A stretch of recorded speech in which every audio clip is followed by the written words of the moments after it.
इमाम ज़रक़ानी ने इतना खूबसूरत वाक़या लिखा हुजूर के जमाल का कि रूहों तक जो है वो करार पहुंचता है। फरमाते हैं कि एक दिन हुजूर सैर करने के लिए बाहर तशरीफ ले गए। एक काफिले ने वहां पड़ाव किया हुआ था और उनके ऊंट चल रहे थे, तो हुजूर को एक सुर्ख रंग का ऊंट पसंद आ गया। उलमा से पूछिए कि अरब में सुर्ख रंग के ऊंट की अहमियत क्या है। जिस तरह आपके यहाँ अच्छे मॉडल्स की गाड़ियां होती हैं और आप कहते हैं कि नहीं फलां गाड़ी तो फलां गाड़ी है, तो उनके जमाने में सुर्ख रंग का ऊंट तो एक निशान था इज्जत का। तो सुर्ख रंग का एक ऊंट हुजूर को आया पसंद। तो काफिले वालों से पूछा बेचते हो? उन्होंने बेचना था या नहीं? हुजूर ने पूछा तो कहा जी बेचते हैं। उन्होंने कहा जी जी बेचते हैं, कितने का? इतने का सौदा तय हो गया। कहा मैं ताजराना गारज से तो आया नहीं था कि कीमत साथ लेके आता, मैं तो आया था सैर के लिए, अचानक तुम्हारा ऊंट पसंद आ गया।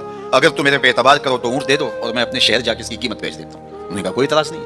हुजूर ने ऊंट पकड़ा, चल दिए। जब तक हुजूर जाते दिखाई देते रहे वो देखते रहे, और जब हुजूर नजरों से ओझल हो गए तो दिलों पे हाथ रख के खड़े हो गए। फिर थोड़ी देर के बाद सकते से बाहर आए और एक दूसरे से पूछने लगे कि यार तुम जानते हो इसे?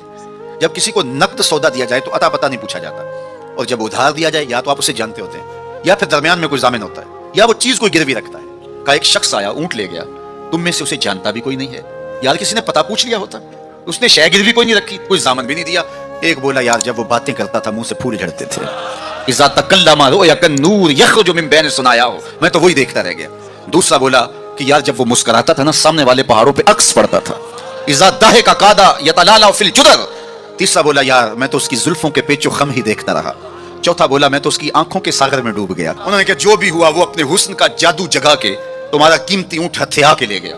इमाम ज़रक़ानी लिखते हैं जब उन्होंने कहा हथिया के ले गया तो अब तक खामोश बैठी काफिले के सरदार की बीवी ने खेमे का पर्दा सरकाया और उनसे मुखातब होकर कहा आना ज़ामिनतुन लिसमन जमलिकुम ला यक़दिरु बिकुम, खबरदार उसके खिलाफ कोई बात की तो अगर वो कीमत ना देने आया तो मुझसे ले लेना, मैं ज़ामिना हूं। उन्होंने कहा अच्छा तू उसे जानती है? कहा वल्लाह मैं भी नहीं जानती।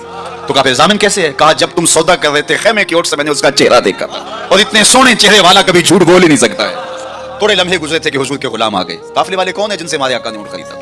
कहा कि हम हाजिर हैं। कहा ये खजूरें तुम्हारी ज़ियाफत के लिए बेची और ये रही आपकी कीमत। उन्होंने कहा कीमत बाद में लेंगे, हमें तो लगता है खुद बिक गए हैं, हमें उस प्यारे का डेरा बताओ। कहा वो खजूरों के झुंड दिखाई देते हैं वही प्यारे का डेरा है। इस वफद का नाम था वफद तारिक। इमाम ज़रक़ानी लिखते हैं सारा कबीला उठा और जाके हुजूर के कदमों में बैठ गया, तेरी तक के अदामा में मुरीद हो गया।